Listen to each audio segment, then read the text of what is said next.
algorithm design. So we have looked into chapter 2. Chapter 2 discuss on the platform. So platform, the places where we want to perform parallel algorithm. So there are two components, there are the two part, which is physical and logical. Then I discuss on logical, which means the control structure itself. Basically how programmer wants to look at the program, programmer wants to design the program.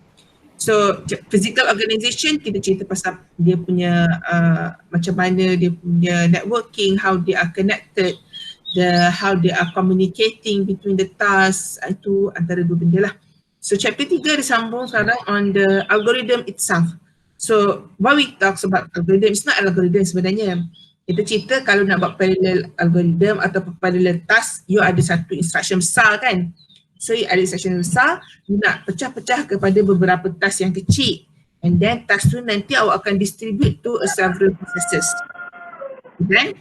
So bila you distribute to several processes, so that's why then the processor will run the task concurrently, then it is a parallel execution lah. So now chapter 3 dia cerita bila kita nak buat parallelly, dia bukan semua algorithm ataupun semua program yang kita boleh run secara parallel. Dia ada cara, ada benda yang awak kena tengok. So this chapter talks about it. So apa task-task yang ada untuk awak tengok to do the parallel algorithm ataupun to design the parallel algorithm. First, we need to identify portions of the work that can be performed concurrently. So we know that there's some tasks yang kita boleh pecah into several tasks, but ada tasks yang there is a dependency, tak boleh nak pecah. So we have to identify which portions that can be performed concurrently. And then second step is mapping the concurrent pieces of work onto a multiple processes running in parallel. Dah siap pecah-pecah-pecah. Now kita tahu, kita belajar dalam last topik pasal resource dependency.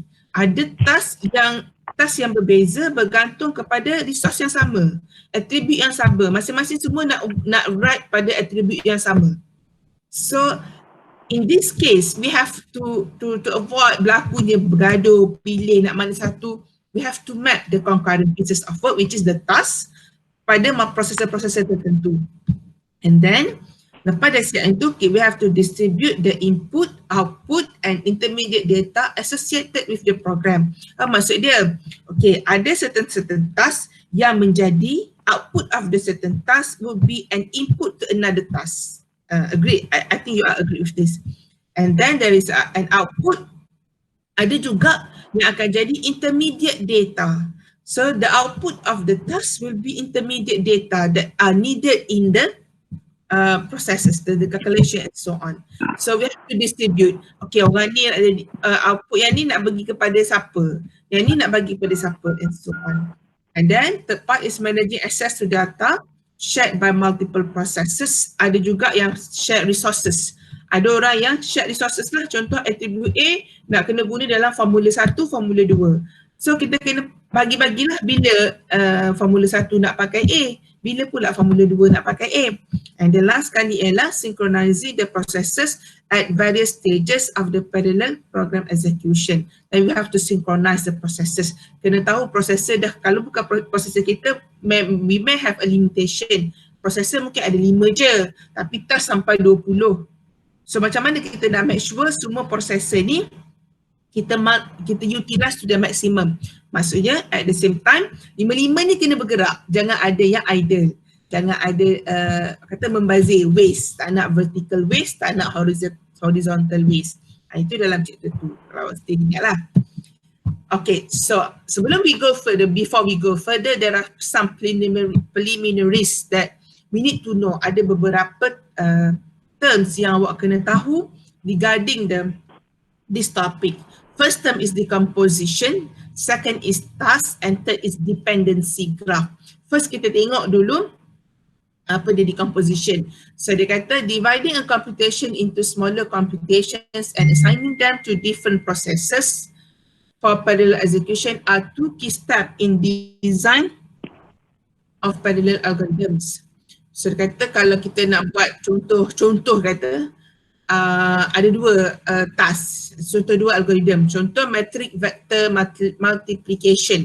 Matrix vector multiplication tu tahu yang mana? Awak ada matrix, awak nak darab dengan vektor.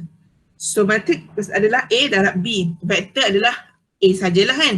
So bila awak nak darab matrix dengan vektor, you may have some task, some similar task which the task can be can be pecah-pecah or decompose into smaller tasks. Second is database query processing. Nanti kita akan tengok dua contoh ni. The process of dividing a computation into smaller parts called decomposition.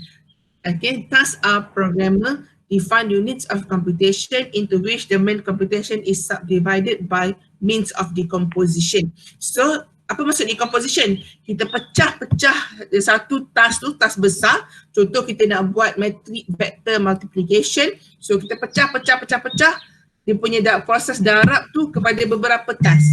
The process of dividing tu kita panggil decomposition. And then the task yang mana pula? Apa yang dapat daripada dia punya decomposition process, that what we call as a task. Okay. So this is an example of dense matrix vector multiplication. Dense matrix vector ni saya rasa awak lagi tega dari saya lah. Contohnya we have a matrix A. We want to do a multiplication with vector B. So kalau kat sini kita tahu awak akan darab task row 1, so awak akan darab dengan semua B. Okay, then you akan dapat result Y. Okay, betul? Betul kan? Okay, then awak akan dapat darab row kedua, darab dengan semua B sampailah habis row. So in this case, what we can do, how we want to decompose this task? Kalau ikut saya ni, dia punya suggestion is we can decompose this process, okay, by dividing the row of the matrix tadi. So kita decompose setiap row darab dengan B sebagai satu task. So task satu row. Task 2, row kedua. Task 3, row ketiga. Sampailah you dapat task N, which is the nth row. Okay? So, itu decomposition process. So, however, in general, some tasks may use data produced by other tasks, and this may need to wait for this task to finish execution. So, an abstraction used to express such dependency among tasks and their relative order of execution is known as task dependency graph. So, apa yang dia nak kata? Ada serta-serta, kalau ikut dalam kes ni, task 1 tak perlu tunggu, task 2 tak perlu tunggu task 1, betul? Sebab kita boleh darab je kan? Ambil je row 1, darab je dengan B.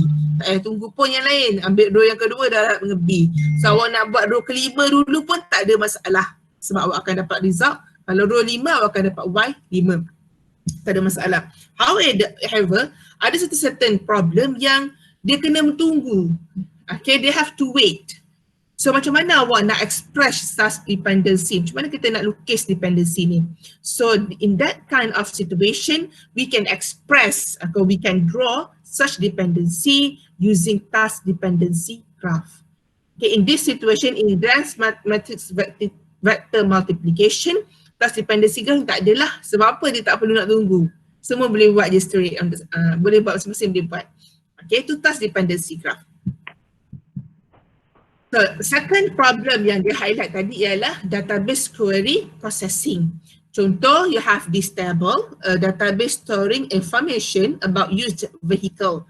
Ada model kereta, ada tahun, ada color, ada dealer dan ada harga. So, dia kata table 3.1 shows a relational database of vehicles.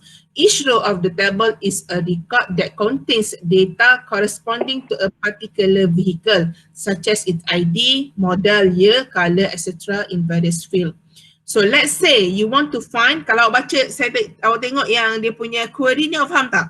Dia nak cari model Civic tahun 2001 dan mesti color hijau atau putih. So itu dia punya query. This is the SQL query lah. Biasa dalam database kita nak dapatkan certain data, we will query, we call them as a SQL query to retrieve certain data. So let's say, let's we have this query dan kita nak ambil daripada table ni. So kalau awak tengok kat sini dia ada kurungan dulu kan. So dalam kurungan kita mesti buat dulu kan. And then you baru boleh buat yang modal sama dengan CV dengan year sama dengan 2001. Okay. So let's take a look macam mana task dia akan jadi. How to decompose this situation. So ini dua cara how to decompose this situation. Kalau tengok yang first way ialah dia ambil satu yang CV, dia cari satu CV 2001 white green. So first task, second, third and fourth task ialah dia kena cari CV 2001 color putih, color hijau. It lists all the car ID with all the information. So ini satu task, ini satu task, satu task, satu task. Okay. And then so jadi task 1, task 2, task 3, task 4. And then look at the arrow here. It shows the dependency. Dependency ni maksudnya apa? Before you want to proceed with next task, which is you want to find a car which is a Civic and 2001, you have to complete this task first. Yang dua ni kena siap dulu baru you boleh buat yang ni. Same goes here. So you kena cari dulu kereta warna putih dengan kereta hijau dan baru you boleh execute white or green. So then baru you boleh execute Civic and 2001 and white or green. So this graph we call them as task dependency graph. Okay. So then you dapat result. Okay, ni kereta yang memenuhi syarat. So apa beza graf yang ni dengan graf yang sebelah? Graf yang sebelah ni dia cerita pasal cara nak buat dependency. Biasalah ada orang jenis yang kalau nak buat kerja, dia suka buat cara A. Ada orang suka buat kerja cara B. Ada orang suka buat satu-satu dulu. Ada orang suka buat serentak. So in this case, dia buat apa? Dia cari CV juga dulu. Okay. And then dia buat 2001. Dia cari white and dia cari green. Sama, first, second, third and fourth sama task dia. However, kat mana different? Kalau awak tengok dari segi concurrency dekat CV and 2001, white or green. Yang ini dia akan buat serentak. CV and 2001, white or green, dia akan buat secara, we can do it concurrently. Okay. However, in this case, masuk task keempat, kelima white or green. There is no concurrent task yang boleh buat secara concurrent. Dia boleh macam ni. Kalau yang second ni, awak boleh buat apa? Awak boleh buat, macam yang saya conteng. Tak best ada pen.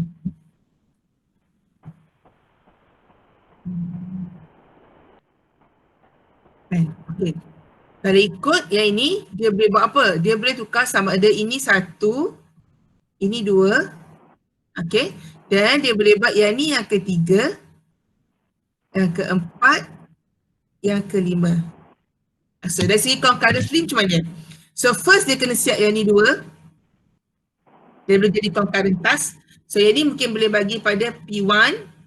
Yang ni boleh bagi pada P2. So dia akan jalan secara concurrent. Dia siap dua-dua. Yang ni boleh bagi pada P1 balik. Okay. Yang ni boleh bagi pada P2. Okay, yang ni boleh bagi pada P3 kalau ada. Nampak? Beza kan? P1, P2, P3. So, and then lepas siap. Okay, dua ni siap, yang ni boleh bagi pada P1. Lepas tu masa ni boleh buat concurrent? Tak boleh. Sebab walaupun ni dah siap, yang ni tak boleh siap, dia tak boleh proceed dengan yang ni. So, last sekali yang ni boleh jadi P1. So dia punya start, dia akan start dengan ni, P1, P2. Okay. And then baru dia sambung P1, P2, P3, P1, P1. So dia akan jadi macam ni. Asalnya akan ada task 1, task 2. Okay. And then dia akan buat task 3, 4, 5 serentak. Let's say this is task 6. Dia akan jadi task 6. Okay, dia akan jadi ni, let's say this is task 7. Dia akan jadi task 7. So let's say ini time, time 1, ini time 2, ini time 3, ini time 4. Dua orang masuk.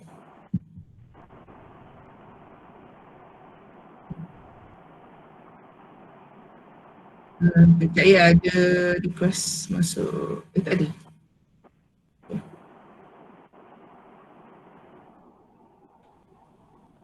Okay, compact yang ini, compact yang sebelah ni, kalau dari segi dia punya susunan, cuma dia punya susunan, let's say this is task 1, task 2, task 3, task 4, ini task 5, task 6 and task 7. Okay, so kalau ikut pada T1, okay, dia boleh buat task 1, task 2, task 3 and task 4. Pada T2, dia boleh buat task 5, task 6, so ni saya memang teruk tulis lukis ke mouse. T3, dia boleh buat task 7. Okay, so that's the difference. Ada soalan? Boleh? Boleh bertahan lagi setakat ni? Boleh. InsyaAllah ada, insyaAllah. Okay. So itu beza dia lah. So apa yang membezakan dia dari segi task dependency? Okay. So itu tiga benda yang kita dah tengok tadi. Decomposition, task and dependency graph. Decomposition is a process how to chunk ataupun how to divide the instruction or algorithm into a smaller task. Task, a divided instruction or algorithm into in a smaller form. And dependency graph shows the relation between one task to another task. So tiga benda tu lah. So another three things that you need to know in this topic